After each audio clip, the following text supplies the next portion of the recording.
자, 오늘 준비한 이 설교 제목은 자극받는 삶, 이렇게 정해봤습니다.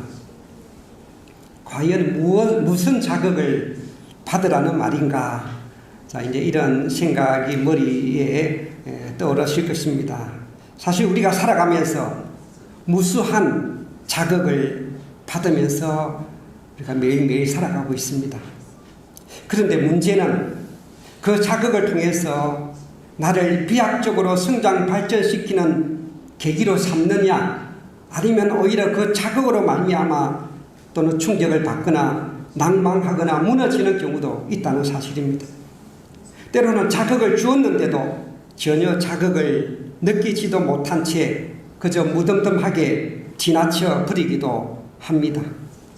성공하는 사람, 발전하는 사람은 아주 작은 일에도 자극을 잘 받아서 자기의 삶의 활력소가 되게 하고 그 삶을 더욱 비약적으로 성장시키는 촉진제로 삼는 사람입니다. 반대로 자극이 주어졌는데도 오히려 그 자극을 귀찮아하거나 기분 나빠하면 더 이상 발전할 수가 없음을 보게 됩니다. 따라서 평소에 자극을 기회로 삼을 수 있는 그 해답을 참 부모님의 말씀을 통해서 찾아보았습니다. 천성경 327쪽에 나오는 말씀입니다. 사람은 항상 자극이 필요합니다. 행복은 자극 없이는 이루어지지 않습니다. 자극이 있어야 됩니다.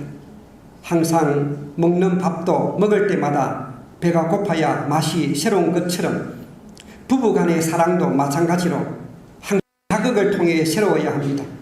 부인과 남편이 서로 보면 볼수록 더욱 보고 싶고 온종일 함께 있고 싶어 해야 됩니다.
제가 자극이라고 하는 단어가 어느 순간 탁 제 머릿속에 떠올랐을 때 하나님이 계시다 하는 생각이 들어서 자극에 대해서 말씀을 검색해 보니까 이런 놀라운 내용들이 들어있습니다.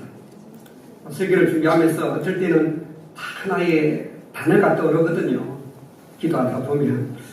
그 단어가 하나님의 어떤 주제구나, 말씀이. 그래서 그 단어를 가지고 말씀을 찾기도 하고 또 성경을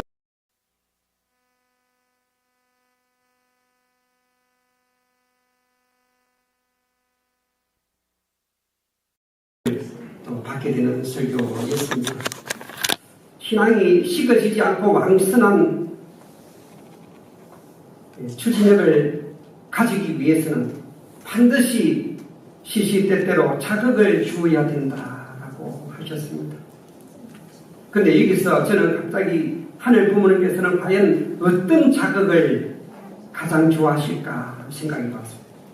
우리가 하늘 부모님께 돌려드리는 자극, 어떤 자극이고요? 기쁨의 자극. 원리 강론에 나와 있습니다. 원리 강론.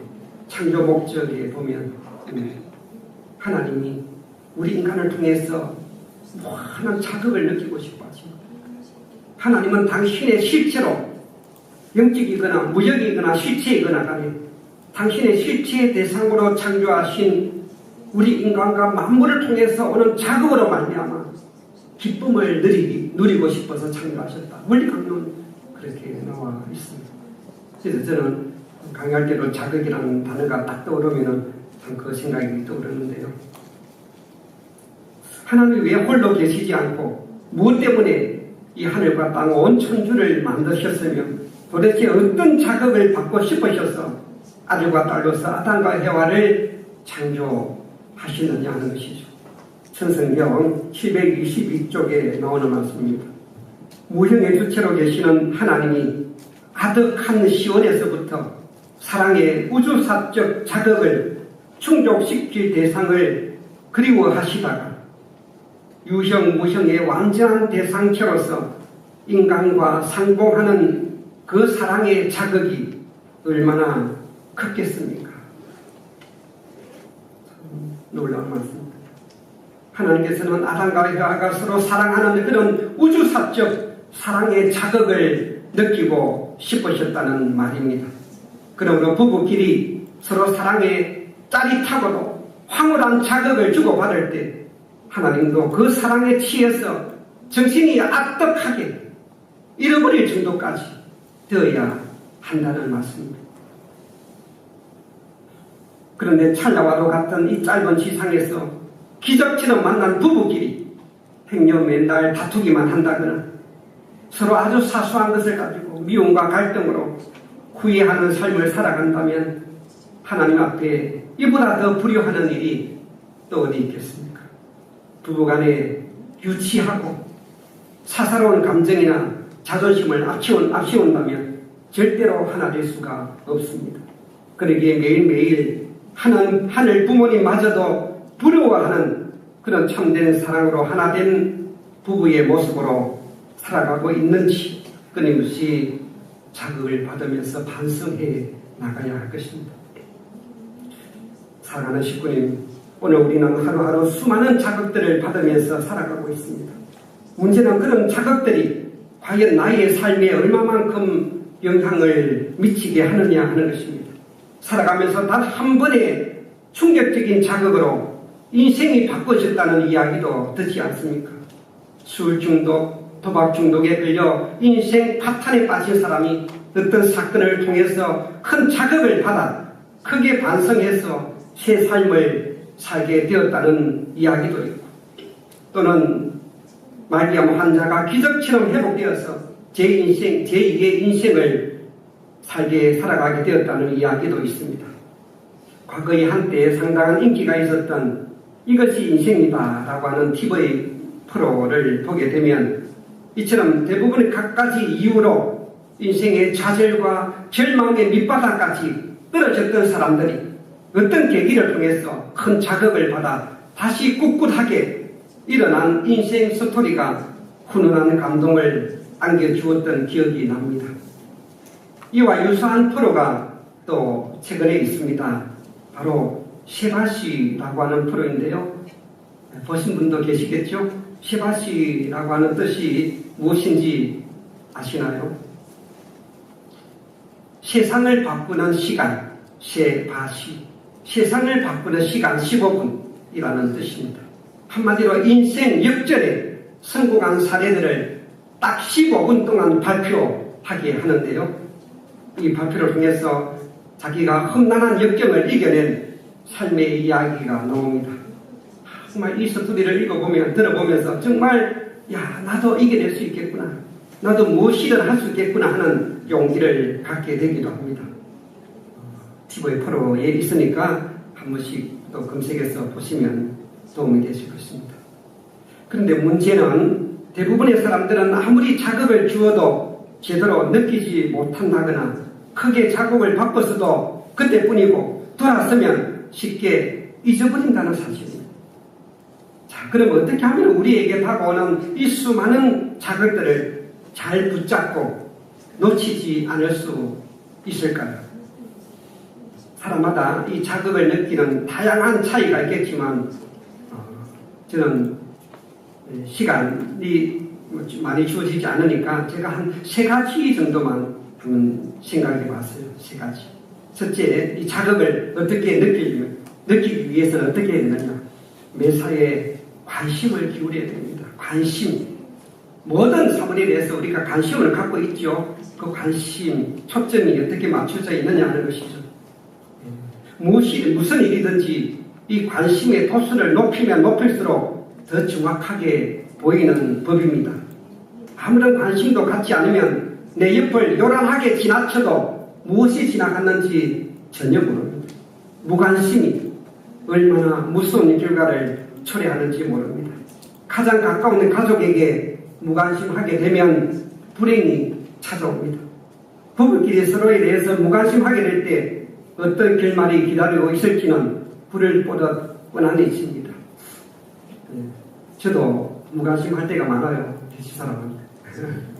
그거는 미용실에 갔다 왔는데도 머리가 바뀐 줄도 저도 모르고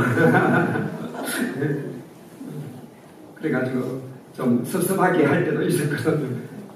자기 마누라가 위상원에 갔다 온지도 모르면 어떡하느냐고 제가 한테 칭찬을 주면 저도 반성도 하게 되고 가족, 자녀, 자, 옷차림이 바뀌다든지 뭐 스타일이 바뀌다든지 이런 사소한 변화, 또 집안에도 참 우리 남편 퇴근하면 또 기쁘게 해주려고 또 이렇게 방도 깨끗하게 하고 또 새로운 또 꽃도 화분도 하나 갖다 놨는데 전혀 무관심하면 안 되잖아요.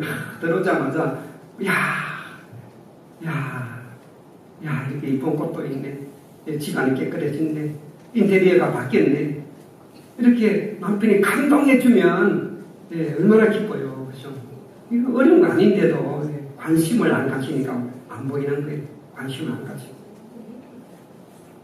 노벨 평화상 수상자인 엘리 위젤은 이렇게 말했습니다. 사랑의 반대는 미움이 아니고 삶의 반대 역시 죽음이 아니다. 이것의 반대는 무관심이다 라고 했습니다. 반면 모든 일에 깊은 관심을 갖게 되면 이전에 볼 수 없던 것을 보게 되고 들을 수 없는 것을 듣게 됩니다. 관심은 곧 사랑입니다. 특히 가족 간에 서로 관심을 가지면 가질수록 더 큰 행복이 찾아오게 됩니다. 널리 알려진 나태주 시인이 적은 풀꽃 1이라는 시가 많은 사람들로부터 사랑을 받고 있습니다. 한번 읽어보겠습니다. 풀꽃 1, 나태주. 자세히 보아야 예쁘다. 오래 보아야 사랑스럽다. 너도 그렇다. 딱 이 3문장뿐이에요. 시가 짧죠. 그러나 이 시 속에는 많은 의미가 함축되어 있습니다. 대부분의 풀꽃은 화려하지 않습니다. 크기도 작고 잘 보이지도 않습니다. 한마디로 주목받지 못하는 존재입니다. 예, 장미나 이런 꽃들 말하는 게 아니에요. 제목이 뭐죠? 풀꽃. 관심도 없고 하나의 잡초와도 같은 풀꽃. 지금 많은 사람들의 삶은 다 풀꽃과도 같습니다. 하지만 자세히 보면 누구나 예쁩니다. 오래 보면 누구나 사랑스럽습니다. 너도 그렇다라고 하는 이 한 구절의 시, 이 말은 우리 모두를 말하는 것입니다. 나태주 시인은 그의 짧은 시로서 우리에게 이렇게 조용히 속삭입니다. 너도 이쁘다. 너도 괜찮은 사람이다. 너도 자세히 보면 사랑스러운 사람이다 라고 말합니다. 이처럼 우리가 이 세상을 살아가면서 매사에 깊은 관심을 기울이다 보면 나를 둘러싼 모든 환경과 소소한 일상생활마저도 모든 게 나를 행복하게 하기 위한 자극으로 다가오게 될 것입니다. 그 관심을 사랑의 눈으로 볼 수만 있다면 이 세상 모든 것이 다 아름답게 보이면서 가슴 뭉클한 자극을 선물로 안겨주게 될 것입니다. 둘째, 늘 겸손과 배움의 자세를 가져야 합니다. 인생은 끝없는 배움의 연속입니다. 나보다 못한 사람에게도 배울 것이 있고 어린아이에게도 배울 점이 있습니다. 배움의 자세를 갖기 위해서는 먼저 스스로 부족한 존재임을 인정하는 데서부터 출발해야 합니다. 나 자신이 얼마나 인격적으로 미성숙하고 다듬어지지 못한 존재인지, 온갖 타락성으로 인해 얼마나 혈기와 분노, 교만과 이기심으로 가득 차 있는 형편없는 존재인지를 철저하게 자각하지 않으면 안 됩니다. 늘 겸손한 마음과 배움의 자세를 가지고 살아가다 보면 모든 것이 자신의 성장과 발전을 위한 촉진제로, 자극제로 다가오게 될 것입니다. 사실 목회를 하다 보면 다양한 식구님들의 모습을 보게 됩니다. 늘 배우려는 마음과 겸손한 자세를 가진 그런 식구님을 보게 되면 목회자가 무슨 말을 하든지 오히려 그것을 자극으로 삼아서 감사하게 받아들이고 행여 실수를 해도 너그러운 마음으로 받아들이지만 반대로 마음이 좁거나 매사에 비판적인 사람은 목회자나 식구들 간에 있어서도 사소한 실수에 대해서 참지 못하고 그 자리에서 비판을 하거나 흉을 보다 보니 가까이 하기가 조심스러워지는 식구님도 있습니다. 설교를 하고 나서의 반응도 즉각각입니다. 어떤 식구님은 설교를 하고 나면 이런 이야기를 하는 식구님이 있어요. 목사님이 꼭 저의 잘못을 따끔하게 지적하시는 것 같아서 많이 반성하고 회개했습니다 하면서 은혜 받았다고 감사해하는 식구님도 있는 반면 어떤 식구님은 목사님께서 꼭 오늘 저를 놓고 저를 지적해서 설교하시는 것 같아서 아주 기분이 안 좋았어요. 전혀 반대잖아요. 평소에 나를 얼마나 미워했으면 꼭 나를 놓고 이야기하시는가 이런 식이죠. 받아들이기에 따라서 반대가 되어버리는 거예요. 가슴이 출렁하죠. 그런 이야기 들으면. 예, 참 설교도 조심스러워져요. 어떤 설교하기조차도. 예, 과연 어떤 식구님이 더 복받을 수 있는 마음 바탕을 가신 식구님일까요? 물어보나마나 아니겠습니까? 저는 이 자극보다도 충격이라는 단어를 더 좋아합니다. 자극을 넘어서서 어떤 크나큰 충격을 받게 되면 더 놀라운 인생의 획기적인 변화를 가져오게 되기도 합니다. 뜻길에 보면 이렇게 나와 있습니다. 뜻길에 밤낮 뜻 생각에 잠겨야 한다. 그것이 사라지면 그만이다. 항시 충격 속에서 살아야 한다. 라는 말씀이 있습니다. 저는 늘 이 말씀, 이 뜻길 부분에 꽂힌 지가 아마 제 기억에는 30년, 40년 전의 이야기입니다. 그때부터 늘 이 말씀을 마음속에 새기면서 살아가고 있습니다. 그렇게 살아왔습니다. 당시 충격 속에서 살아야 한다. 이 한 주는 어떤 어려움 속에서도 늘 제 삶을 지지해주고 붙들어주는 삶의 주제가 되고 있습니다. 요즘 우리는 매일 밤 천심원 철학정성 시간에 우리 이 세대의 간증을 통해 이 자극 또는 충격받았다는 말이 많이 나오는 것을 볼 수가 있습니다.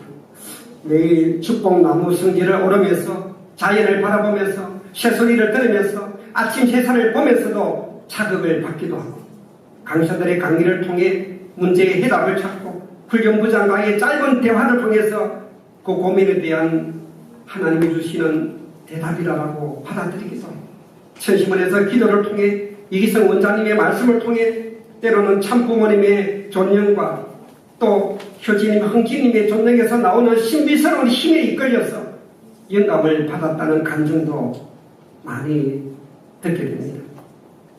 이 모든 것은 바로 천심원 철학정성을 통해서 우리 전세계 모든 식구들의 한마음 한뜻으로 간절히 외치는 합심 공명 기도와 호명 기도에 대한 하늘의 놀라운 응답임을 믿으시기 바랍니다.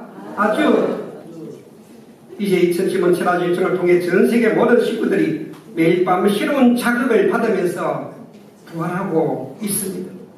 특히 전세계에서 우리 2세, 3세 청년들이 크나큰 이 자극을 받아서 청평 41수련, 영성 41수련으로 몰려오고 있습니다. 희정과 진리로 초창기 교회로 돌아가 놀라운 부흥을 일으켜달라는 우리 참 어머님의 간절한 소원에 응답하시어 우리 동일가를 새롭게 부활시키고 거듭나게 해주시는 하늘 부모님께 우리 큰 감사의 박수를 올려주시기 바랍니다.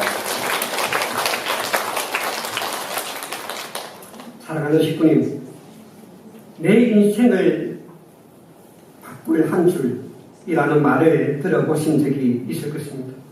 성인들이 남긴 명언 한 줄을 통해서도 큰 자극과 충격을 받아 인생을 바꾸게 되었다는 사람들의 이야기입니다.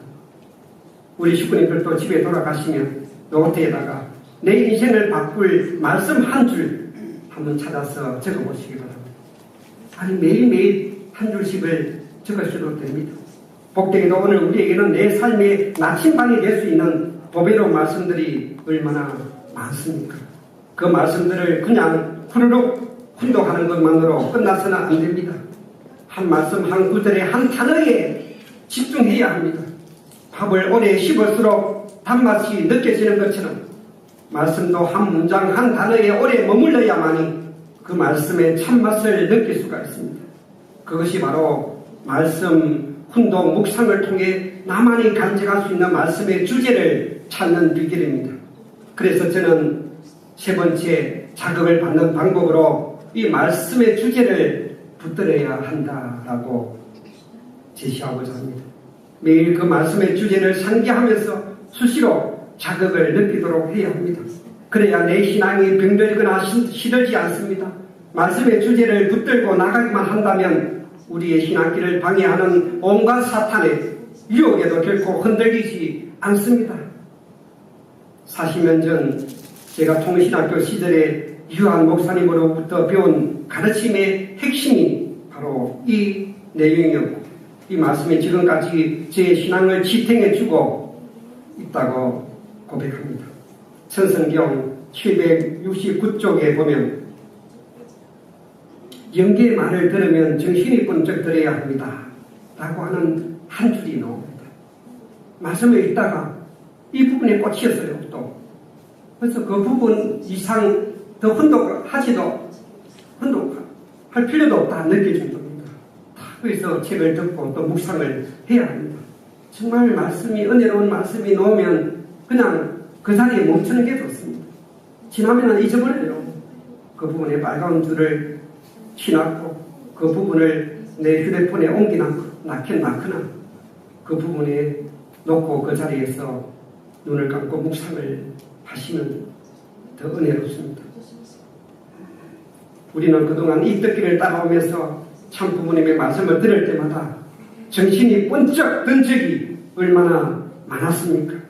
그러나 지금까지 제대로 말씀대로 살지 참 못했다 할지라도 죽지만 말고 따라오라셨던 그 참 아버님의 이런 말씀을 오늘도 붙들고 달려가고 있습니다. 오늘도 천일국 완성과 진흥궁 천일성전 입궁 승리의 한 날을 향해서 낮과 밤을 잊으신 채 나무로는 정성을 투입하시니 앞장서서 승리를 이끌어 가시는 참 어머님을 모시고 끝까지 주저앉거나 포기하지 말고 우리가 처음 자극받았던 그 감격과 감동을 안고 최종 승리를 향해서 힘차게 달려나가시기를 바랍니다.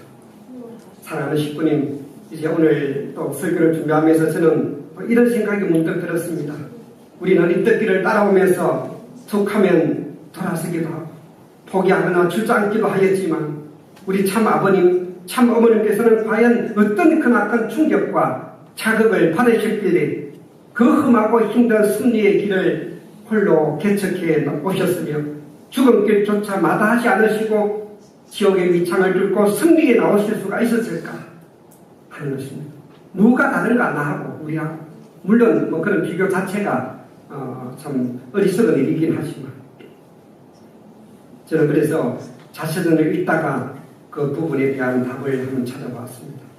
평화를 사랑하는 세계인으로 66쪽에서 67쪽에 나오는 내용입니다. 흔들릴 때마다 나를 단단히 붙잡아 준 것은 하나님으로부터 직접 말씀을 들었다는 엄중한 사실이었습니다. 하나님이 원하시는 길을 가기 위해 하나밖에 없는 생명을 기꺼이 바쳤습니다. 도망가려 해도 도망갈 길이 없었고 내가 갈 길은 오직 그 길밖에 없었습니다. 이처럼 참 아버님께서는 하나님으로부터 직접 말씀을 들으시기에 그 어떤 죽음길 속에서도 헤쳐나오실 수가 있으시구나. 아버님도 도망가고 싶었다는 표현이죠. 얼마나 솔직한 표현입니까? 도망가고 싶어도 도망갈 수 없어. 내 하나밖에 없는 생명을 기꺼이 하나님이 원하시는 길을 위해서 바치겠다 결심할 수 있었던 것, 하나님을 만났기 때문이죠. 평화의 어머니 99쪽 또 115쪽에 나오는 내용입니다. 그날 이후 희생은 내 마음속 하나의 화두처럼 각인되었습니다.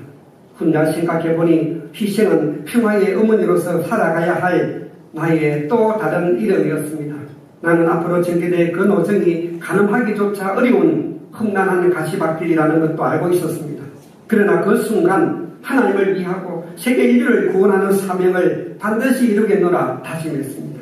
그날 이후 나의 모든 삶은 그 다짐 하나로 살아왔습니다.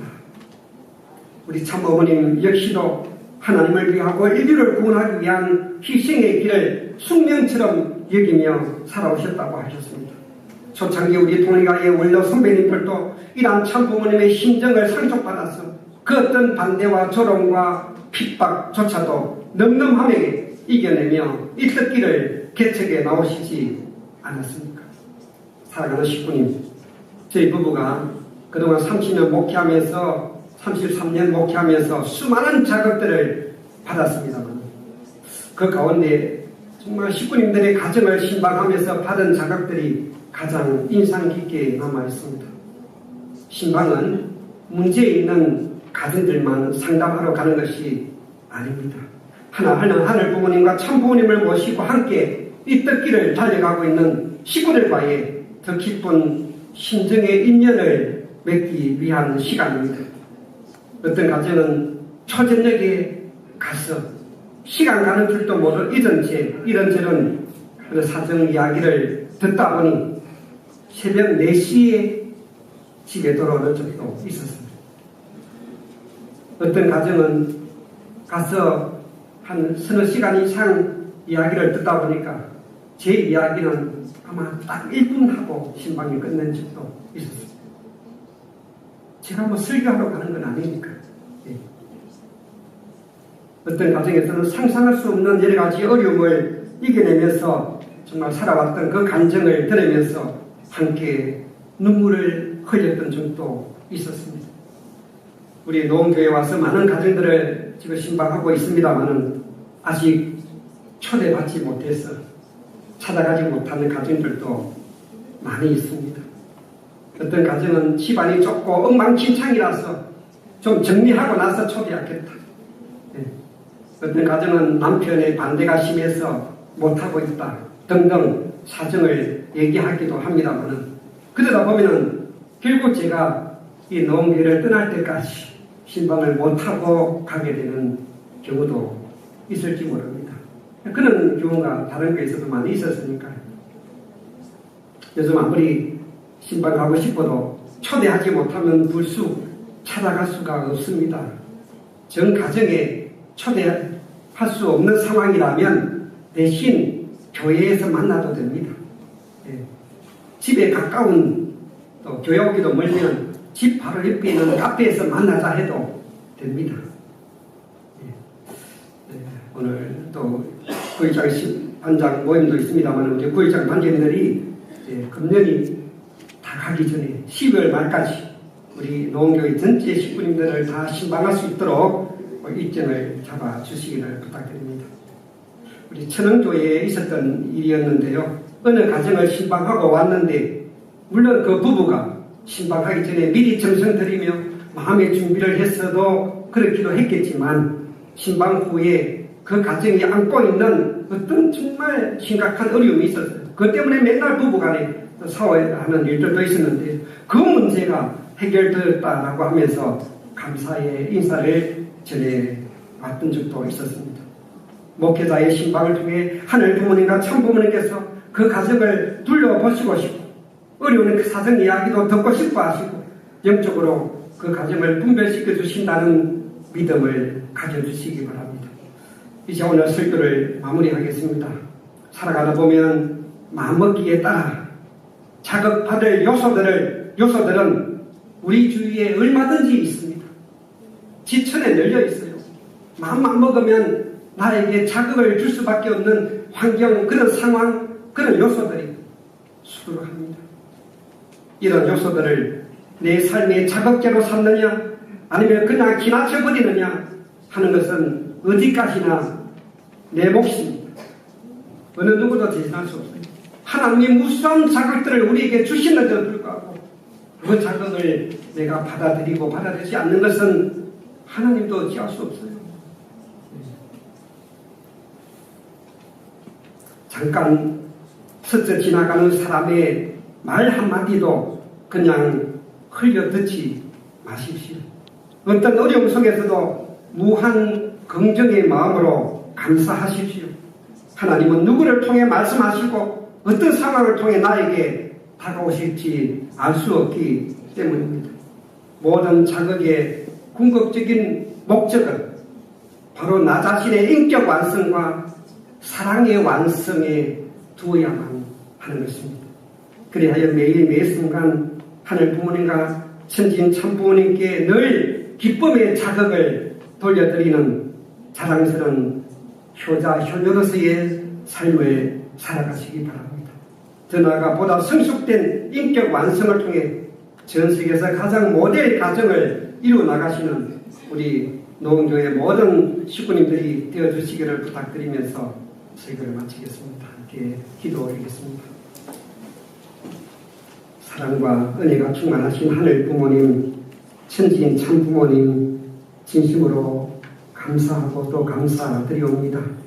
오늘 부족한 소자의 입술을 통해서 또 소자의 머리를 통해서 생각을 통해서 당신이 우리 사랑하는 노원교회 식구들에게 주시고자 하시는 귀한 메시지, 또 우리 모두에게 오늘도 자극을, 목회자의 설교를 통해서 자극을 주시고자 오늘 자극받는 삶이라고 하는 제목의 설교를, 그런 말씀을 내려주심을 진심으로 감사드리옵니다.